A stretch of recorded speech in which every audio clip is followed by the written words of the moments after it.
Continuando o nosso curso de Filosofia da Lógica, baseado no texto estupidamente claro da Jennifer Fisher,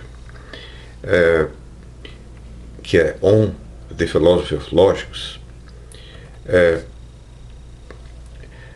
a questão agora é como nós devemos entender os conectivos condicionais da lógica clássica. Esse é o mais problemático dos conectivos lógicos e ele é usado para fenômenos muito diversos, como indicar relações de causa e efeito. Exemplo dela: se eu deixar cair um copo de vidro, ele irá se quebrar, relação de causa e efeito. Para indicar regras: se você for pego colando, a sua prova será anulada. Indicar implicações lógicas: se é verdade que o céu é azul e que o fogo queima, então o fogo queima. Ainda, para indicar contrafactuais: se eu saltar da ponte aqui de Natal, eu não escaparei com vida. Bom, se o condicional precisa dar conta de coisas tão diferentes, então ele tem que ser bastante minimalizado. Parece claro que o condicional, precisando encontrar algo de comum a tudo isso, precisa ser reduzido a algo extremamente atenuado, a justificar-se por sua função no sistema, podendo-se argumentar que é exatamente isso o que a lógica clássica faz. Daí a impressionante amplitude da lógica clássica, dar conta do que, digamos, de algo que é estrutural e que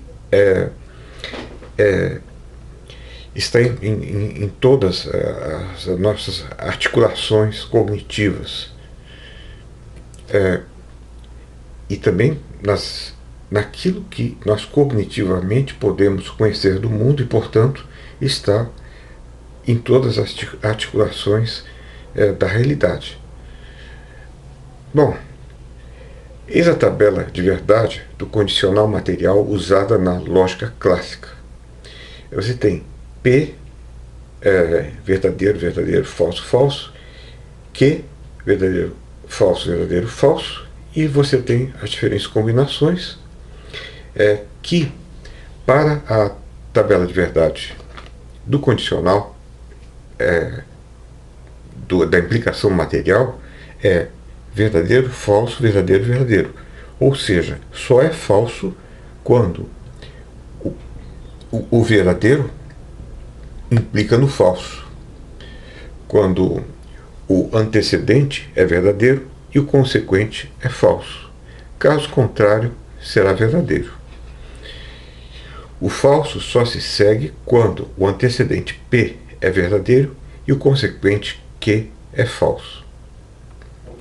Vamos ver.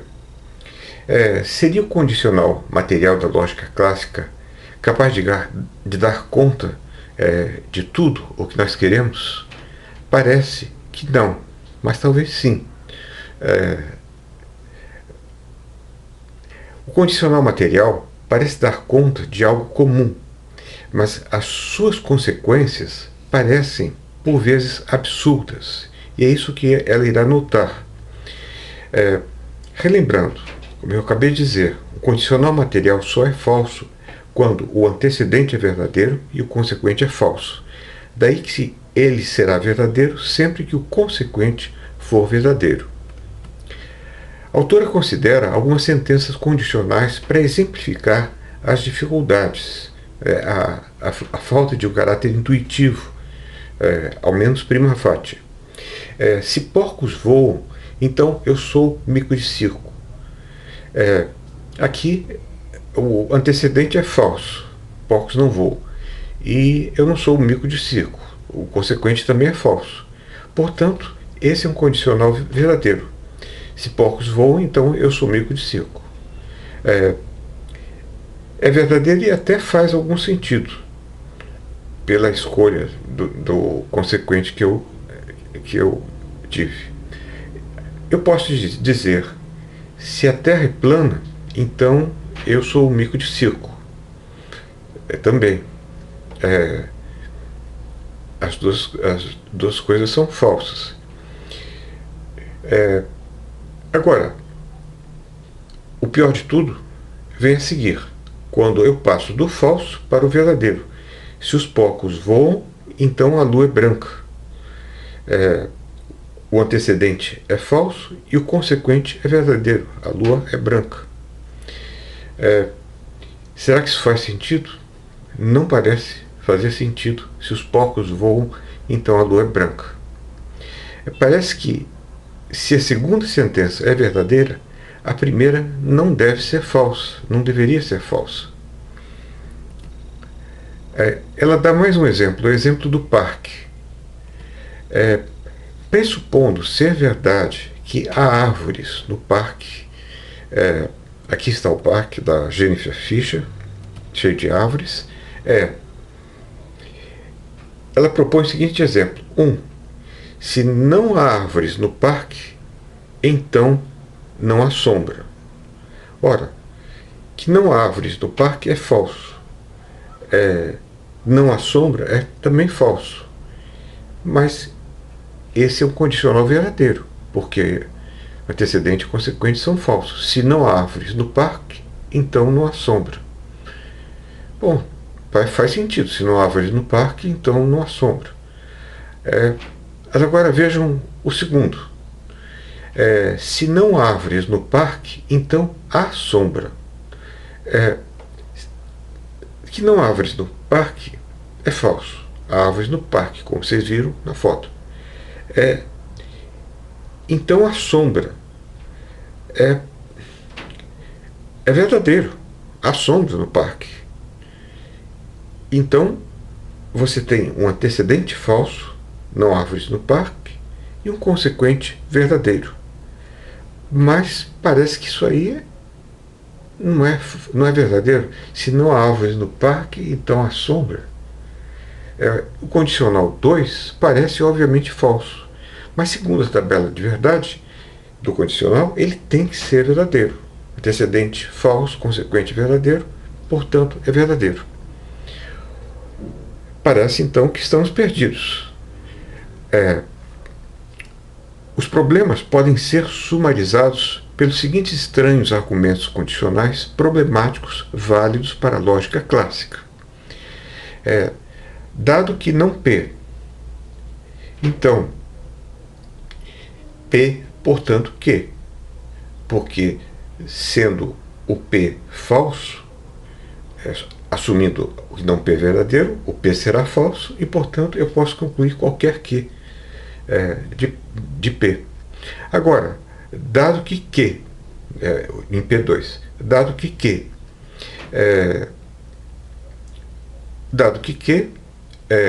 eu posso utilizar qualquer P para daí concluir que, uma vez que, sendo o consequente verdadeiro, não importa se o antecedente é verdadeiro ou falso.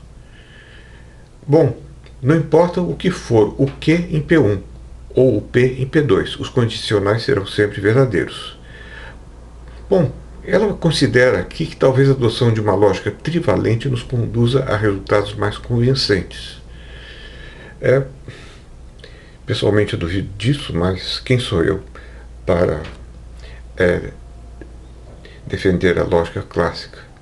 Uma razão das consequências contraintuitivas do condicional pode ser a assunção da bivalência. Assumindo a bivalência, há apenas 3 possibilidades de combinação abertas, e todas elas são falhas. O que ela vai mostrar é que não há alternativa, dadas as possibilidades de combinação, porque nós já temos o ou, o e, o C e somente C, nós temos o P, os valores de P e os valores de Q. Então, aqui é a combinação, é uma combinação que pode ser encontrada. Isso aqui está muito mal.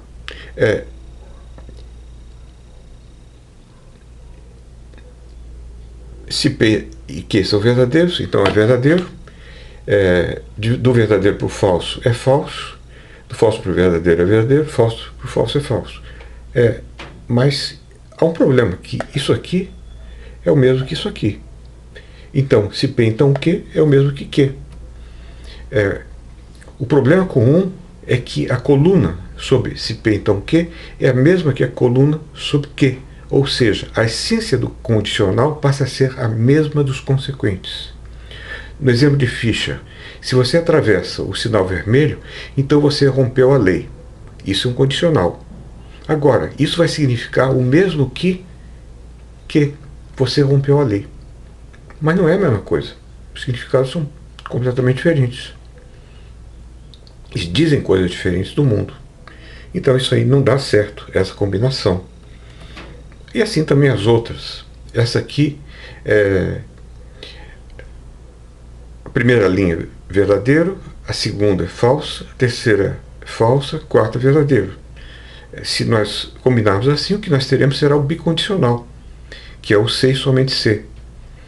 Se você atravessa o sinal vermelho, então você rompe com a lei. Vai significar o mesmo que você atravessa no sinal vermelho, C e somente C, você rompe a lei. Mas não é isso que a gente está querendo dizer. Nós não queremos dizer que atravessar o sinal vermelho é a mesma coisa que romper a lei. Se fosse verdade, nada além de cruzar o sinal vermelho seria ilegal, diz ela. Então, 2 captura os valores de verdade de uma sentença que faz romper a lei e o atravessar o sinal vermelho extensionalmente a mesma coisa. Agora ela dota a terceira e última possibilidade. Nós temos P e Q, esse P então Q, que só no primeiro caso, em que P e Q são verdadeiros, é que o condicional é verdadeiro, senão é falso. Mas isso aí é a tabela de verdade da conjunção. Então, se você atravessa o sinal vermelho, então você rompe a lei, é verdadeiro, mesmo que nada disso tenha acontecido. O que não é o caso com a conjunção. Você atravessa o sinal vermelho e rompe a lei. São duas coisas que são juntas. Mesmo você atravessa o sinal vermelho e rompe a lei. Você, digamos, rompeu a lei porque xingou o guarda, ou porque assaltou um banco antes de atravessar o sinal vermelho. Então, não tem a ligação de conjunção, não tem a ver com o que nós queríamos, que é uma relação condicional, por mais fraca que seja. Me parece que é uma grande virtude da lógica clássica que essa relação condicional seja extremamente fraca, porque isso é que lhe dá a amplitude de que ela precisa. Agora, Fischer nos lembra de um argumento brilhante do filósofo Paul Grice. É um filósofo que trabalhou em Berkeley, inglês, que eu acho que emigrou junto com o seu para Berkeley.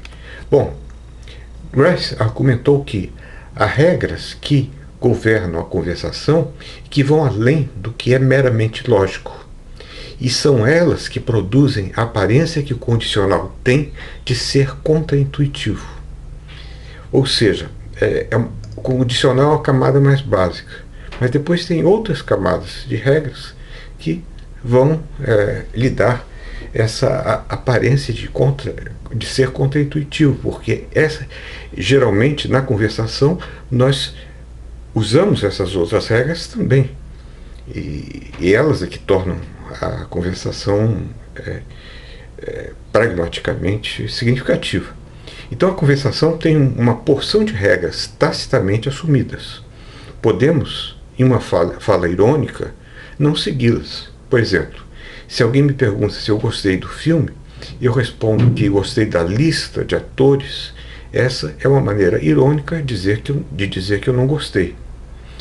Mas isso é uma infração da norma, da regra de etiqueta do discurso mais apropriado, que seria simplesmente dizer que eu não gostei do filme. Para Grice, devemos seguir duas regras de etiqueta normais, num discurso normal, na conversação normal. O falante só deve afirmar aquilo que ele acredita. 2, o falante deve afirmar tanto quanto ele pode, nem mais nem menos. Via de regra, eu devo afirmar diretamente que não gostei do filme. E todos nós sabemos que essa é a regra normal, mesmo sem a termos considerado antes. Como nota autora, para ver melhor a peculiaridade do condicional material, nós devemos notar que ele é equivalente à disjunção, não P ou Q, pois os resultados da tabela de verdade são idênticos. Vejam, temos P e Q. Se P, então Q, a tabela de verdade é verdadeiro, falso, verdadeiro, verdadeiro, e não P ou Q. Se vocês fizerem a tabela de verdade, dá a mesma coisa. Verdadeiro, falso, verdadeiro, verdadeiro. Então, se P, então Q equivale a não P ou Q. Exemplo. Se chove, deve trazer um guarda-chuva. Isso é equivalente a ou não está chovendo, ou deves trazer um guarda-chuva. Agora vamos ver o que se segue. De acordo com as regras 1 e 2 de Grice, o falante só deve asserir o que crê ser justificado. Para disjunção, isso significa que nós só devemos asserir uma disjunção quando não estamos certos de qual disjunto é o caso. Porque senão não seria justificado você asserir uma coisa que você está certo de qual é o caso. Exemplo, o enunciado: ou Maria está na cafeteria ou ela está no escritório. Só faz sentido afirmar isso quando não sabemos onde ela está, se ela está na cafeteria ou no escritório. Se não, segundo a regra de Grice de afirmar o que você crê ser justificado, e tanto quanto você sabe, você diria: não, a Maria está no escritório, eu sei, eu estive lá. Bom, então, segundo a regra 2, eu só devo asserir tanto quanto eu sei que é justificado. Se soubesse que ela está na cafeteria, eu não precisaria usar a disjunção. Eu diria simplesmente: Maria está na cafeteria. Não diria ou ela está na cafeteria ou está no escritório. Eu faço isso justamente porque eu não sei em qual dos dois lugares ela está. Agora, esse não é o caso dessas frases que estão sendo exemplificadas. Grice argumenta que afirmar se os porcos voam, então a lua é azul, é conversacionalmente inadequado, pois, ao transformarmos isso em uma disjunção, vemos que sabemos muito bem o valor verdade de cada disjunto. Ou os porcos não voam, ou a lua é azul. Ou os porcos não voam, ou a lua é azul. Essa é uma disjunção estranha, mas é verdadeira, apenas que é conversacionalmente injustificada ao ferir a regra de etiqueta. Nós sabemos muito bem que os porcos não voam e que a lua é azul. A lua não é azul. Ou que o primeiro disjunto é verdadeiro e que o segundo é falso. Portanto, a disjunção é verdadeira. Agora, para Grice, a culpa da inferência problemática não está na lógica clássica, mas nas regras de conversação subjacentes. Afinal, todos nós sabemos que porcos não voam, além de sabermos que a lua não é azul e de que, de qualquer modo, a disjunção é verdadeira. E essa é uma interessante defesa da implicação material. Ainda mais, uma observação. O mais contraintuitivo de todos no condicional é a passagem do falso para o verdadeiro. Exemplos. Se porcos voam, então o amarelo é uma cor. Ou outro exemplo. Se 2 mais 2 é igual a 5, então 2 mais 2 é igual a 4. Mas isso fica mais razoável, considerando Grice, se for reformulado como: ou porcos não voam, ou o amarelo é uma cor. Ou porcos não voam, ou o amarelo é uma cor. Você sabe que amarelo é uma cor. Bom, e porcos não voam. Isso é disjunção, é verdadeira. Ou 2 mais 2 é diferente de 5, ou o amarelo é uma cor. Está aqui outra disjunção em que ambos os disjuntos são verdadeiros. Ela é verdadeira. É uma disjunção inclusiva. Ou 2 mais 2 é diferente, não é 5, ou o amarelo é uma cor.